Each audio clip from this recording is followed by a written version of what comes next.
കൂട്ടുകാരെ, നമ്മുടെ ഉള്ളിപ്പുട്ട് റെഡിയായ നമുക്ക് എടുക്കാം.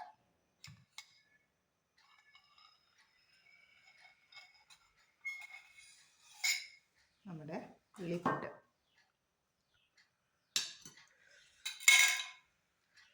അടുത്ത് നമുക്ക് വെച്ച് കൊടുക്കാം.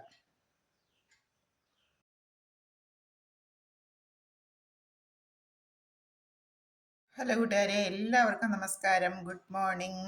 നമ്മുടെ ഇന്നത്തെ ബ്രേക്ക്ഫാസ്റ്റ് ഉള്ളിപ്പൂട്ടാണ്. അപ്പോൾ അതിനായിട്ട് നമ്മൾ ഉള്ളി പൊടിയായിട്ട് അരിഞ്ഞെടുത്തിട്ടുണ്ട്. കുറച്ച് സ്ലൈസ് ചെയ്ത മുളക് എടുത്തിട്ടുണ്ട്. തേങ്ങ, ഒരു മുറി തേങ്ങ ചിരകിയതുണ്ട്. അരിപ്പൊടി എടുത്തിട്ടുണ്ട്. നമുക്കിനി ഉള്ളി നന്നായിട്ടൊന്ന് വഴറ്റി വരാം. കുറച്ച് തേങ്ങ ഇട്ട് കൊടുക്കാം. തേങ്ങയും കൂടി ചേർത്ത് ഒന്ന് വഴറ്റിയെടുക്കാം.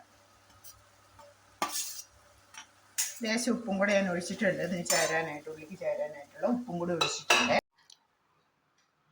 ഹലോ കൂട്ടുകാരെ, നമ്മുടെ നനച്ച് വെച്ചിട്ടുള്ള അരിപ്പൊടി നമുക്ക് ഈ വഴറ്റിയെടുത്തിട്ടുള്ള ഉള്ളിക്കൂട്ടിലേക്ക് ഇട്ട് കൊടുക്കാം. നനച്ച് വെച്ചിട്ടുള്ള പൊടിയാണ്. ആവശ്യത്തിന് ഉള്ളിക്കൂട്ടിലേക്ക് ഇട്ട് കൊടുക്കാം. ഇതാണ് നമ്മുടെ പുട്ടിൻ്റെ കൂട്ട്. ഉള്ളി തേങ്ങയും കൂടെ വഴറ്റിയെടുത്തു. സ്ലൈസ് ചെയ്ത ഇതാണ് നമ്മുടെ പുട്ടിൻ്റെ കൂട്ട്.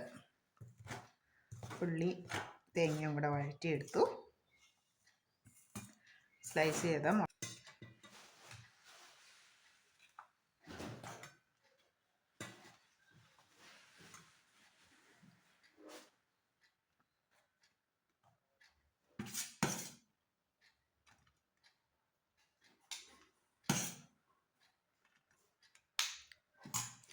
നമ്മുടെ പുട്ടുക ആവി വന്നുകൊണ്ടിരിക്കുകയാണ്.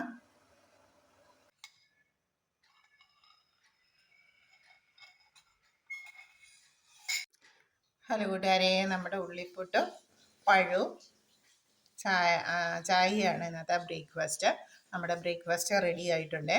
ഉള്ളിപ്പുട്ടായതുകൊണ്ട് പ്രത്യേകിച്ച് കറിയൊന്നും വേണ്ട. ചൂടെ കഴിക്കാൻ നല്ല ടേസ്റ്റാണ്.